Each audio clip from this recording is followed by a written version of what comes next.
आप सभी को जैमसी की। आज का मनन का विषय है धन के प्रति लालची न बने। प्रियो, आपके पास धन है, यह बहुत अच्छा है, लेकिन हमें धन का लालची नहीं बनना है। लालच परमेश्वर की ओर से नहीं है, लोभ परमेश्वर की ओर से नहीं है। जो परमेश्वर ने आपको दिया है उसमें संतुष्ट रहें, जितना आपके पास है उसमें खुश रहें। अगर आप बहुत कुछ पाने का लालच रखते हैं तो यह लालच आपसे कुछ भी करवा सकता है। अगर आप में लालच है, धन का लालच है, किसी के घर को देखकर लालच है, तो यह लालच आपको किसी भी कार्य को करने के लिए प्रेरित कर सकता है।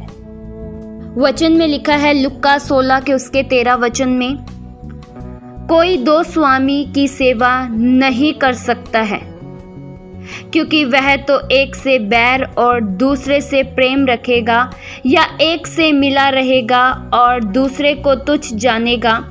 तुम परमेश्वर और धन दोनों की सेवा नहीं कर सकते। कोई भी प्रियो दो स्वामी की सेवा नहीं कर सकता है। या तो आप पूरा परमेश्वर के हो जाओ या आप पूरा संसार के हो जाओ। आप दो नाव पर पांव नहीं रख सकते हैं। परमेश्वर अक्सर आपके सामने दो तरह के मार्ग रखते हैं।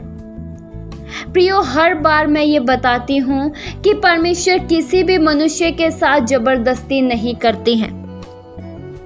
आपको परमेश्वर के वचन का ज्ञान है, आपको भला और बुरा पता है, आपके पास विवेक भी है, आपको ये पता है क्या सही है और क्या गलत है। परमेश्वर कभी भी आपसे जबरदस्ती नहीं करते हैं। आपके सामने जीवन और मृत्यु दोनों के मार्ग खुले हैं। आपके सामने सकरा और चौड़ा दोनों मार्ग खुले हैं। आपके सामने संसार और परमेश्वर दोनों हैं। अब आप फैसला लीजिए, आप किसको चुनते हैं। अब चुनाव की बारी आपकी है। किसी के साथ भी परमेश्वर ने जबरदस्ती नहीं की है। आप अपने कदम बढ़ाते हैं और आप कभी भी दो स्वामी की सेवा नहीं कर सकते हैं। आप एक कर ही बनकर रह सकते हैं। अगर आप एक से प्रेम करते हैं तो आपको दूसरे से दूर रहना पड़ेगा, और अगर आप परमेश्वर से प्रेम करते हैं तो आप धन की सेवा नहीं कर सकते हैं। प्रियो, मैं ये नहीं कहती कि धन गलत चीज है, ना ही पैसा गलत है। हर मनुष्य के भीतर एक अच्छा जीवन जीने की ख्वाहिश होती है। हर जीवन की यह इच्छा है वो बहुत अच्छा जीवन जिए, उसके पास सब सुविधा हो, सब कुछ प्रबंध हो उसका। लेकिन प्रियो, क्या आप उतने में खुश हैं जितना आपके पास है? अगर आप में बहुत कुछ पाने की इच्छा है ना, तो जो आपके पास है ना वो भी खो जाएगा। जितना है उसमें आनंदित रहिए। परमेश्वर आपको बढ़ाएंगे और परमेश्वर आगे बढ़ाने की शक्ति भी रखते हैं, लेकिन जितना आपके पास है कहीं आप उसे तो नहीं खो रही हैं। मनुष्य बहुत कुछ पाने के चक्कर में जो उसके पास है उसको खो देता है। कहीं आप भी उनमें से तो नहीं हैं? परमेश्वर ने जो आज आपको दिया है उसमें आनंदित रहिए। परमेश्वर सब कुछ मुहैया करने की सामर्थ्य रखते हैं, लेकिन प्रियो, जो परमेश्वर ने आपके लिए रखा है वो सबसे अच्छा है। आप आज में खुश रहें। मनुष्य कल के लिए जीता है, कल के लिए मत जिए। बाइबल बताती है कल अपनी चिंता स्वयं कर लेगा। जो आपको आज समय मिला है, जो आप आज जी रहे हैं, उसमें आनंदित रहिए। अगर आज आपके पास है तो आज खुश रहिए, हर समय आनंदित रहिए। ये मत सोचिए मैं कल खुश रहूंगा, कल मेरा अच्छा होगा। आप ये सोचिए, मेरा एक एक पल अच्छा होगा, मेरा एक एक सेकंड आनंद से भरा हुआ गुजरेगा। प्रियो, पवित्र शास्त्र हमें यह बार बार चेतावनी देता है कि हम सांसारिक चिंताओं को अपने ऊपर हावी होने न दें।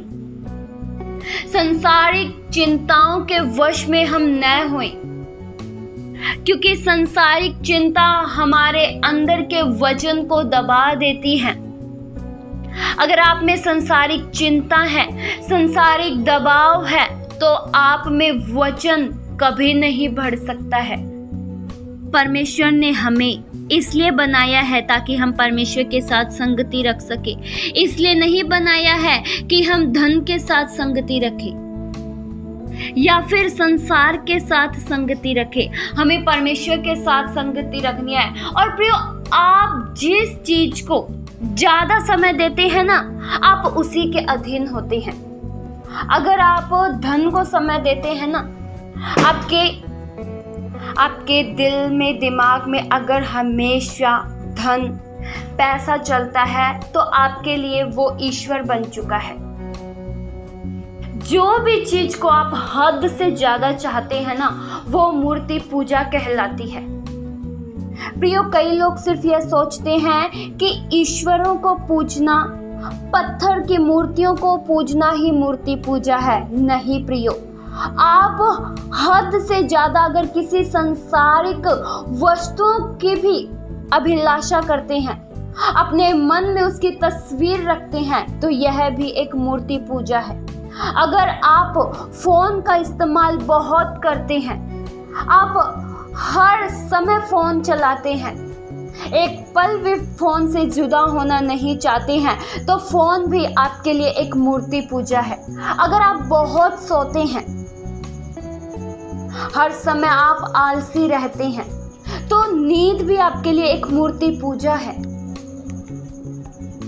जिस चीज को हम हद से ज्यादा स्वीकार करते हैं और परमेश्वर को भूलकर उसका इस्तेमाल करते हैं, हमारे दिल, दिमाग, मन में केवल उसी के ख्याल आते हैं, तो यह हमारे लिए एक मूर्ति पूजा है। प्रियो, ये सोच लीजिए प्रियो कि कहीं आपका फोन तो आपके लिए एक मूर्ति पूजा का कारण नहीं बन गया। लोग मूर्ति की पूजा करते हैं और आप फोन हद से ज्यादा चलाकर फोन की पूजा करते हैं। इसलिए प्रियो, हर चीज को सोच समझकर इस्तेमाल कीजिए। परमेश्वर सब कुछ समय पर पूरा करने की ताकत रखते हैं, लेकिन प्रियो, लालच करना यह बहुत बुरी बात है।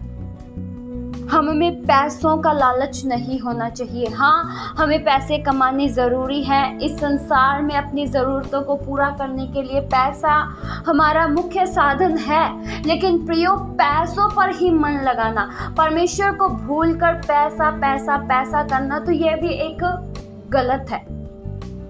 तो यह भी एक गलत चुनाव है। हम धन और परमेश्वर दोनों की सेवा नहीं कर सकते हैं। भलाई इसमें है कि हम पूरे तन मन से एक के हो जाएं, वो भी परमेश्वर के। क्या आप परमेश्वर के होने के लिए तैयार हैं? क्या आप परमेश्वर का बनकर रहने के लिए तैयार हैं? परमेश्वर भी आपको स्वीकार करने के लिए तैयार है। आप केवल सच्चे मन के साथ परमेश्वर के करीब आइए, परमेश्वर आपको स्वीकार करेंगे। इस वचन के द्वारा परमेश्वर आप सभी को बहुतायत सी आशीष दे। आइए हम प्रार्थना करें। हालेलुया। स्वर्गीय आसमानी पिता परमेश्वर, हम आपका धन्यवाद करते हैं। प्रभु, हम केवल आपकी सेवा करें, हम केवल आप में बने रहें, आपका वचन हम में बना रहे, हम निरंतर प्रार्थना करते रहें। हमारे दिन की शुरुआत आपसे हो प्रभु, हमारे दिनचर्या के कार्य आपके वचन के अनुसार हो प्रभु। हम केवल अपने जीवन में प्रथम स्थान आपको दें। आपकी क्या इच्छा है हमारे जीवन से, वो इच्छा पूरी हो। आज के वचनों के द्वारा आपने हम में से हर एक जन से बात किया, इसलिए धन्यवाद प्रभु। ये प्रार्थना प्रभु यीशु मसीह के जीवित पवित्र नाम से मांगते हैं। सुनो और कबूल करो पिता, आमीन।